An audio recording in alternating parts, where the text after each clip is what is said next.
Hey everybody, welcome back to another episode of the O-Dog here. Play some Slay the Spire. Today I'm going to show you a deck in its finished form that I am really keen on. I like it a lot. I am once again the Watcher, and let's just go through the artifacts first. So we got your standard Miracle, Niao's Lament, whatever. Upgraded attacks, nothing wrong with that. 2 additional cards at the start of the turn. Actually very important for this deck, and I'll explain why. Empty Cage, really important for slimming it down. Ended up getting the red mask, which is nice to have. I don't remember what this was for, but I've used it up. Starting combat with strength, not a bad thing. The Courier kept things nice and cheap, and I did do a lot of buying. 10 maximum HP on pickup, fine. Runic Pyramid, no longer discard your hand at the end of the turn. That's come in somewhat handy. Dolly's Mirror, I was able to double an item. Brilliant, in particular, is the card that I doubled. Regal Pill, fine. At 30 turn, deal 3 damage to all enemies, fine. These are all just like non-essential. The Boot, also fine. I never get to use it. And another one that I got at the end that I never get to use. Artifacts, really not all that relevant. The Doubling Mirror and the Runic Pyramid, I'd say, are the two that are not essential, but like really good. And then these two at the early phases of the game are really useful. Let's take a look at the deck. Why it's doing that. There we go. Of course, I'm at Ascension 16 on the Watcher here. I'm making my way up, and I have Ascender's Bane in my deck as by default. The other curse is a Parasite. I picked that up at some point. I have 1 defend left in the desk. Would have liked to taken it out, but no big deal. Eruption, Vigilance, of course, as usual. 2 Mental Fortresses to take full advantage of my stance switching.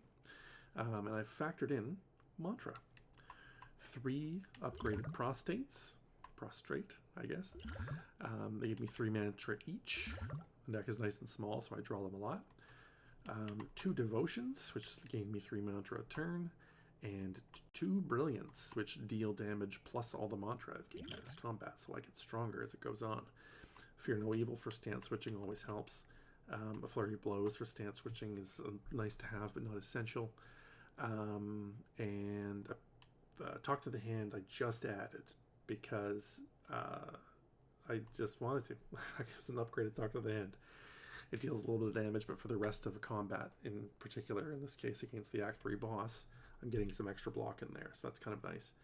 And then the Panic Button I picked up near the end too, because I thought, I don't want to get screwed by a bad draw on turn 1, because this deck does need a little bit of time, a little bit of runway to get going. 1 and 1.5 turns maybe. The Panic Button is plenty. Usually I pop this off turn 1 or turn 2 if I really need it and I really care, and that's usually enough to have me gotten over the hump. And the important thing to notice about the Panic Button is it says you cannot gain block from cards for 2 turns. You can gain it from powers. So the Mental Fortress takes over there. So the negative effects of Panic Button are at least somewhat negated. But enough talk. Let's see how it works. So here we are in turn 1. I've already done my 3 damage to start the turn, and I think what I'm going to do to begin things, just get a better hand.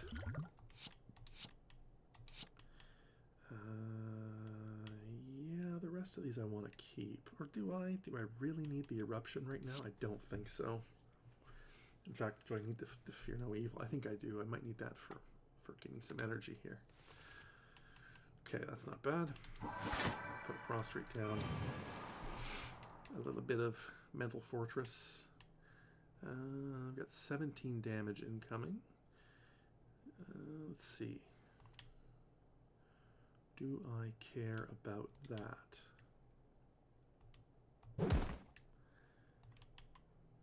I don't think I do. Okay, that's enough. And then, am I going to bother Brilliancing? Yeah. Just take my 4. Okay, turn 2. Let's prostrate, get me up to 9 Mantra. Let's hover at the 9 mark until the next turn. Play down my second one of these bad boys. last 2 mana, I'm just going to vault right now. This buys me another turn ahead. So if I do need some extra runway, the vault gives it to me, the time walk, if you're a Magic player. And now, I think we have some fun. Let's pop into Divine Stance. Play down these for future turns.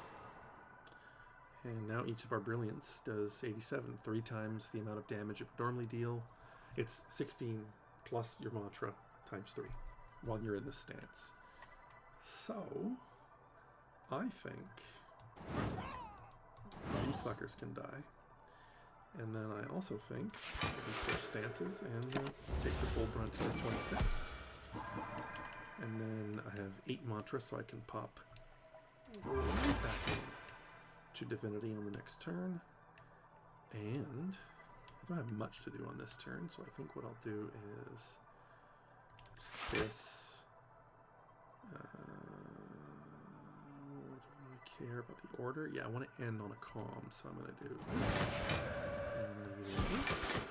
And 54 block is plenty enough for 48, so I'll just pass the turn. And let's do it again.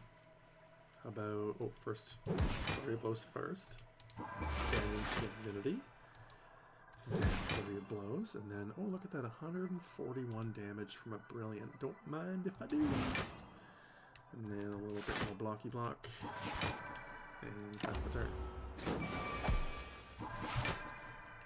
And we do it all again. What are we at? 9 mantra? Well, I think we just rinse and repeat. And, oh geez, I guess it doesn't really matter at this point. Do a little bit of the boom. Definitely want to end on the song. Pass the turn. And then look at that, I'm at 8 mantra. Whatever shall I do? Well, first I'll Flurry of Blows, and then I'll pass it. And then, would you look at that? 204 damage per Brilliance. I just happen to have 2 of them in my hand. Maybe we should fuck off and die. Isn't that beautiful? Just the elegant beauty of that deck. Oh, just...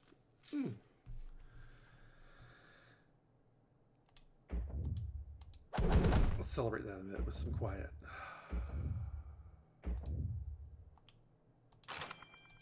Oh, enjoy that Ascension 17. I'll see you again in the next one. Bye.